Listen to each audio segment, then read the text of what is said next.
तो दोस्तों आज का टॉपिक है कोलाइडल स्टेट। कोलाइडल स्टेट एक भाग है पृष्ठ रसायन का। 12th केमिस्ट्री के यूपी बोर्ड स्टूडेंट के लिए यहाँ पे सारे वीडियो लेक्चर आपको अवेलेबल होंगे 1 by 1। तो हम लोग अभी डिस्कस कर रहे हैं चैप्टर नंबर 5 पृष्ठ रसायन। इसके अंतर्गत हम लोगों ने दोस्तों अधिशोषण, उत्प्रेरक, इन सब चीज़ों को डिस्कस किया था। अब दोस्तों यहाँ पे नए सिलेबस के अकॉर्डिंग हम लोग सारी चीज़ें की बात कर रहे हैं। मैंने आपको वो चीज़ें अपलोड कर दी हैं कि क्या क्या सिलेबस में बदलाव हुआ है, क्या क्या चीज़ें आपको देखनी है, क्या क्या चीज़ें पढ़नी है, तो वहाँ से आप चेकआउट कर सकते हैं। अभी हम लोग बात करते हैं कोलाइडल अवस्था की। ठीक, कोलाइडल स्टेट क्या है, ठीक है। तो इसको एक नाम और देते हैं, कोलाइडी विलियन, कोलाइडल सॉल्यूशन। ठीक है। तो दोस्तों कोलाइडल सॉल्यूशन क्या होता है, इसको जानने से पहले अपन को ये जानना पड़ेगा कि विलयन क्या होता है और निलंबन क्या होता है।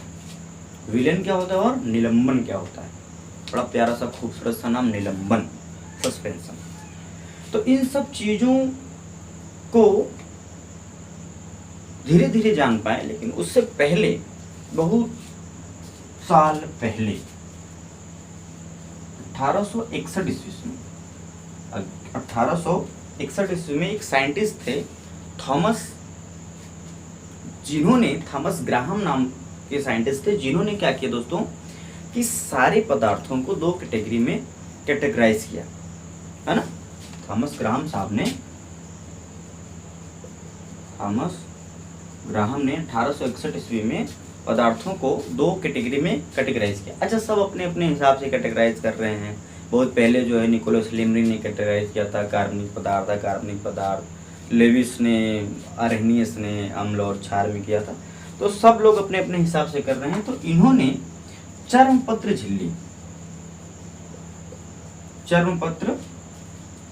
झिल्ली के विसरण के आधार पे, वाह भाई वाह, चर्मपत्र झिल्ली के विसरण के आधार पे, मतलब ये परमानेंट पेपर, ये जो फिल्टर पेपर आप समझ सकते हो, एक प्रकार का समझने के लिए समझो कि फिल्टर पेपर ना, ये हमारे पास मान लीजिए अपने पास क्या है, फिल्टर पेपर है। ये छोटे छोटे छोटे छोटे छोटे छोटे छोटे छोटे छोटे छोटे छोटे होल बने हुए हैं, और यहाँ से पदार्थ को क्या कर रहे हैं, हम डिफ्यूज करवा रहे हैं, विसरित करवा रहे हैं। तो कौन पदार्थ विसरित होगा और कौन पदार्थ विसरित नहीं होगा, है ना। जैसे अन्ना की तरह बोलते हैं ना, अन्ना क्या बोलता है, अयो अन्ना तुमने कितना लेट किया, मेरे को पूरा टेंशन बिल्डअप हुआ, मेरे को इतना टेंशन आया कि टेंशन में मैंने इसको का को खा को गा बोल दिया। चलो, तो यहाँ पे दोस्तों क्या हो गया, आप देखो ये चर्मपत्र पेपर है, यहाँ पे जब पदार्थ को डाला तो कुछ पदार्थ छन के बाहर चले आ रहे थे और कुछ पदार्थ बाहर नहीं आ पा रहे थे। तो थॉमस ग्राहम साहब ने दो कैटेगरी में पदार्थों को डिवाइड किया। एक को बोला क्रिस्टल लाभ और एक को बोला कोलाइडल। एक को बोला क्या बोला दोस्तों, क्रिस्टल लाभ बोला, क्रिस्टल लाभ, यहाँ पे कुछ गलत तरीके से हमने लिख दिया है, क्रिस्टल लाभ, इसको बोला क्रिस्टल लाभ और दूसरे को क्या बोला, कोलाइडल। तो दोस्तों उनका कहना था कि जो पदार्थ हैं चर्मपत्र झिल्ली से या चर्मपत्र पेपर से छन के बाहर हो जा रहे हैं, उन्हें अपन क्या बोलते हैं, क्रिस्टल लाभ बोलते हैं या क्रिस्टलॉइड बोलते हैं, और जो छन के बाहर नहीं हो पा रहे हैं उन्हें हम क्या बोलते हैं दोस्तों, कोलाइड्स बोलते हैं। इनमें जैसे अम्ल, भस्म, यूरिया, पोटास, डाई, चीनी, सुक्रोज, ग्लूकोज, ये सब दोस्तों क्रिस्टलाभ में आ गए। मतलब इनको पानी में विलयन बनाइए और इनको जो है छान दीजिए, तो ये सब के सब क्या हो जाएंगे, लिए देखिए पार हो जाएंगे, इससे नदिया के पार चले जाएंगे। और इसमें क्या है, इनको अगर आप पानी में अच्छा घोल दीजिए और इसको छानने का कोशिश करिए तो इससे छनेगा नहीं, वो जो सल्यूट होगा, जो घोला गया है वो रुक जाएगा। जैसे गोंद, एल्बुमिन, है ना, जेलेटिन, ये सारी चीज़ें क्या हो जाएंगे, आपकी चरपत झिल्ली के ऊपर रह जाएंगी तो देखने को मिला कि इन्हें क्या कहा गया, कोलाइड कहा गया। परंतु दोस्तों जैसा कि आपको पता है कभी कभी वर्गीकरण या कोई भी चीज़ें मान्य नहीं होती है, आगे चल के वो फेल हो जाती हैं। तो थॉमस ग्राहम साहब भी हमारे एक बार थॉमस अल्वा एडिसन की तरह थोड़ा सा मामला गड़बड़ हो गया है ना। हालांकि ये लोग महान लोग हैं, इनको सख्त सख्त नमन है, जिनकी वजह से आज ये सारी जो है सुविधाएं हम लोगों को मिल पा रही हैं। तो ये ग्रेट साइंटिस्ट थे, इनको हम लोग को शुक्रगुजार होना चाहिए, कृतज्ञ होना चाहिए। इनके अथक प्रयास के कारण ही हम लोगों को ये सारी चीज़ें मिली हुई हैं। कि मजाक के लिए चाहे जितनी भी चीज़ें कह लीजिए, पर they are the very very very great scientist, अभी भी हैं, जिंदा हैं सबके दिलों में। तो दोस्तों चरणपत्र झिल्ली पर जो छन जाएगा वो क्रिस्टल लाभ, जो नहीं छनेगा कोलाइड। और इसके एग्जाम्पल की बात किया, अम्ल, क्षार, यूरिया, पोटास, ग्लूकोज, सुक्रोज, पानी में घोलिए, छानिए, छन जाएगा। जेलेटिन, एल्यूमिन, है ना। उसके बाद गोंद वगैरह को अगर आप पानी में घोलो और इसको छनने की कोशिश करो तो यहाँ पे क्या हो जाएगा, पोर्स बहुत छोटे होंगे, अटक जाएगा। लेकिन इनका वर्गीकरण मान्य नहीं हुआ क्योंकि कई पदार्थ दोस्तों किसी दूसरे विलायक में क्रिस्टल लाभ का काम करते हैं और किसी दूसरे विलायक में क्या कर देते हैं, वो कोलाइड का काम कर देते हैं। जैसे आप NaCl को ही ले लीजिए। NaCl को दोस्तों जब हम पानी में घोलेंगे तो वो क्रिस्टल लाभ का काम करेगा। लेकिन इसी NaCl को अगर हम बेंजीन में घोल दें, टॉल्यूइन में घोल दें, तो NaCl तो घुलेगा ही नहीं, या घुलेगा भी तो बहुत ही कम मात्रा में घुलेगा। चीनी को क्या करें, चीनी को पानी में घोलेंगे तो खूब अच्छे से घुल जाएगा, लेकिन इसी चीनी को तेल में या डीजल में घोल दो तो नहीं घुलेगा। अब तब तो क्रिस्टल लाभ जो काम करेगा पहले पानी में क्रिस्टल लाभ का काम करेगा, परंतु जो है आपका डीजल में या आप बेंजीन में जब चीनी को घोलेगा तो कोलाइड का काम करेगा। तो कहने का अर्थ है कि उपयुक्त विलायक के आधार पे कभी भी कोई पदार्थ क्रिस्टल लाभ का काम कर रहा है, कभी कभी कोई कोलाइड का काम कर रहा है। तो ये वर्गीकरण इतना थॉमस ग्राहम साहब का मान्य नहीं हुआ।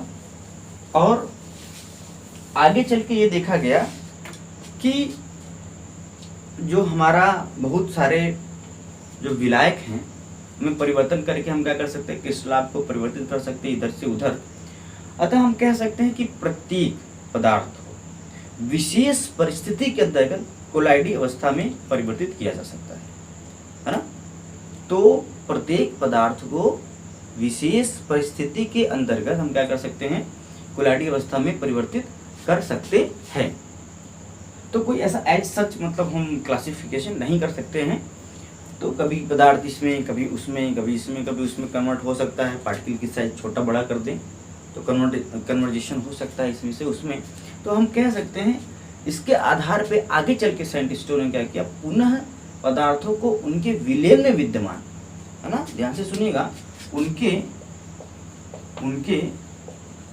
विलयन में विद्यमान कणों के आधार पर कुल 3 तरह से विभाजित किया। 3 तरह से विभाजित किया।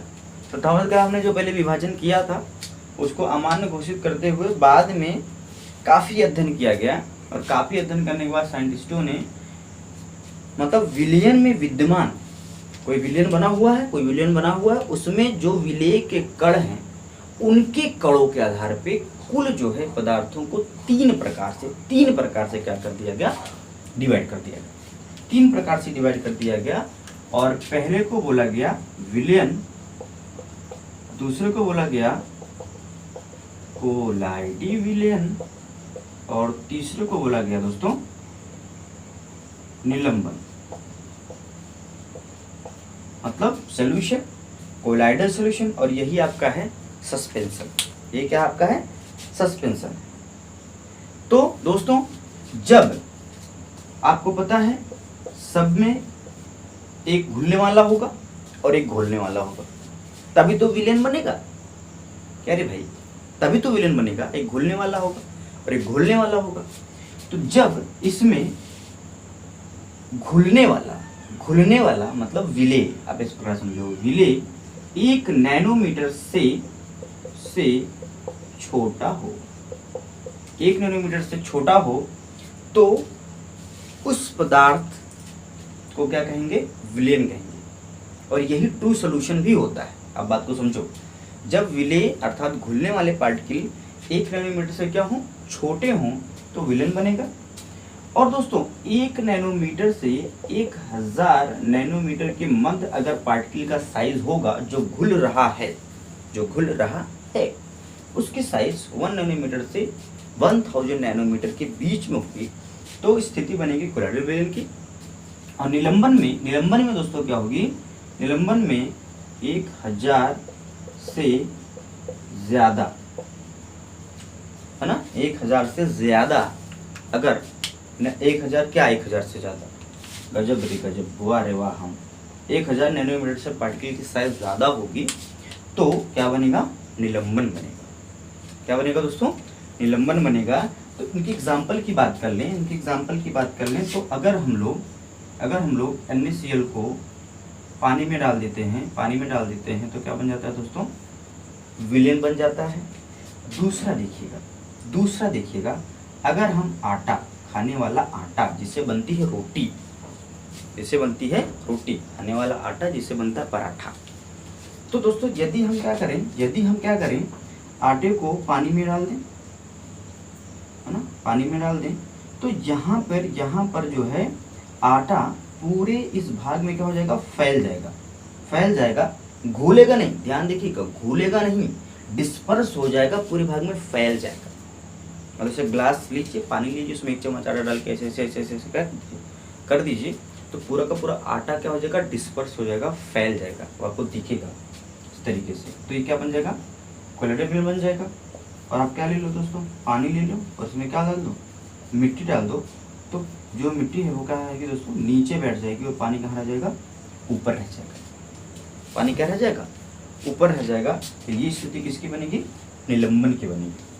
अच्छा, इसके जो पार्टिकल होते हैं, जो विलेय के पार्टिकल होते हैं, बहुत ही छोटे छोटे होते हैं। इसके क्या होते हैं दोस्तों, थोड़े बड़े बड़े होते हैं। आई होप कि आपको दिख पा रहा होगा। इसके क्या होते हैं, थोड़े ज़्यादा बड़े बड़े होते हैं।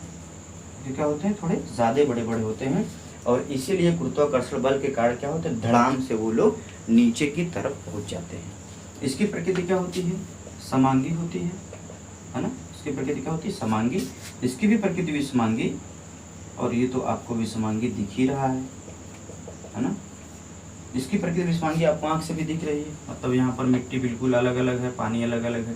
और इसकी प्रकृति जो है, ऐसे देखेंगे आटा को जल में, मतलब पानी में घुला हुआ, तो पूरा का पूरा समांगी दिखेगा, लेकिन इसको जब माइक्रोस्कोप से देखा जाएगा तो नेचर क्या दिखेगा, विषमांगी दिखेगा।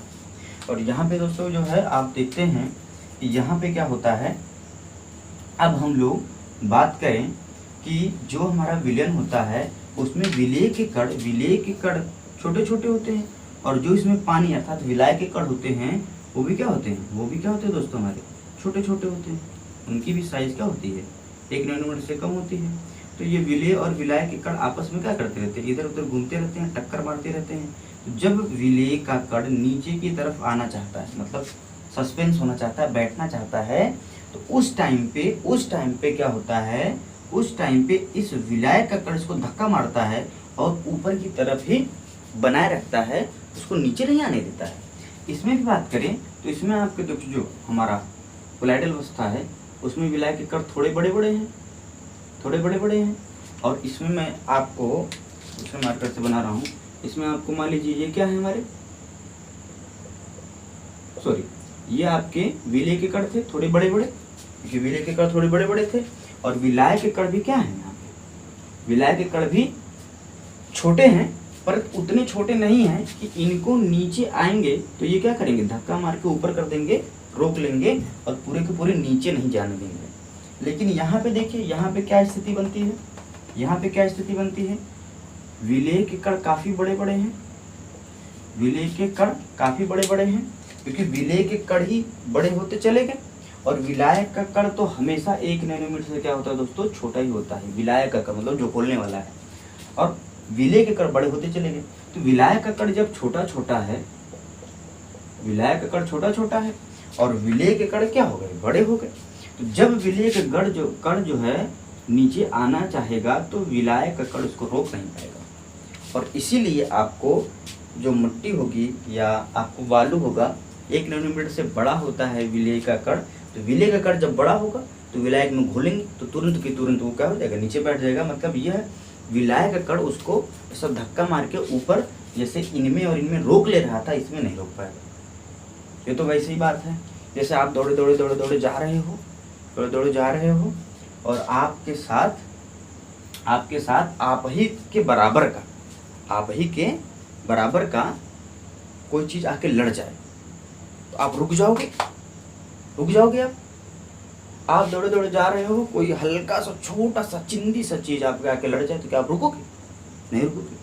तो ये नीचे चलना शुरू किया तो ये पिद्दू सा जो विलायक के कण है, क्या इसको रोक पाएंगे? नहीं रोक पाएंगे। और गुरुत्वाकर्षण काट के क्या होगा, ये नीचे आके बैठ जाएगा, है ना। बात समझो, आप दौड़े दौड़े जा रहे हो, आपसे कोई मच्छर टकरा गया तो क्या आप रुक जाओगे? नहीं रुकोगे। आप दौड़े दौड़े जा रहे हो, कोई भैंस टकरा गया आपसे, भैंस टकरा गया तो नहीं रुकोगे, गिर के मुंह से खून आ जाएगा तब तो ये क्या है, ये क्या स्थिति है? ये जब नीचे चल रहा है तो यहाँ पे ये सब क्या है, मच्छर है। विलाय का कण इसको रोक नहीं पाएगा, लेकिन यहाँ पे लगभग साइज क्या है, दोनों स्थितियों में लगभग साइज विलायक की विलेय के बराबर है। इसलिए क्या है, ये ऊपर ही रुका रहता है और पूरी तरीके से मिक्स हो जाता है। लेकिन यहाँ पे तो आपको विस्मांगी प्रकृति नग्न आंखों से भी देखने के लिए मिलेगी। अब अगर हम इन सब चीज़ों को जो कचरा पचड़ा हो गया है, इन सबको हटा के केवल और केवल कोलाइडी अवस्था पर फोकस करें ना। थोड़ा सा इंट्रोडक्शन मैंने दिया विलियम का, थॉमस ग्राहम साहब का, लेके केवल और कोलाइडी अवस्था पर फोकस करें।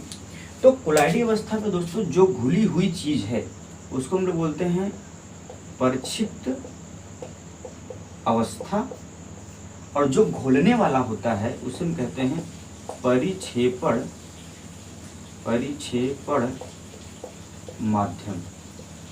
क्या बोलते हैं अपन उसको, परिक्षेपण माध्यम।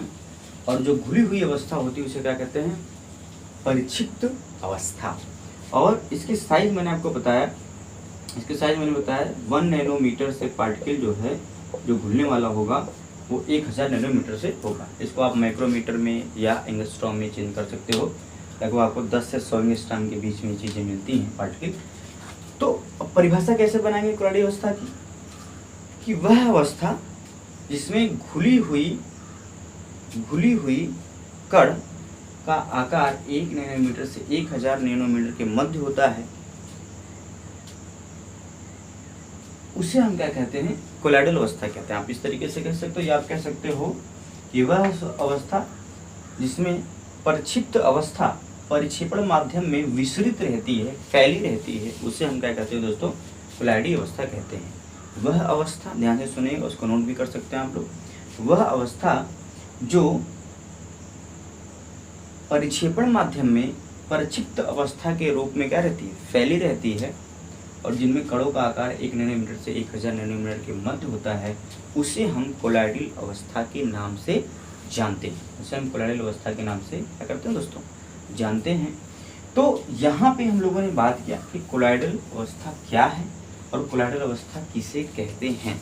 वह अवस्था जहाँ पर परिक्षेपण माध्यम में परिक्षिप्त अवस्था विसरित रहती है, फैली रहती है, उसे हम क्या कहते हैं, कोलाइडी अवस्था के नाम से जानते हैं।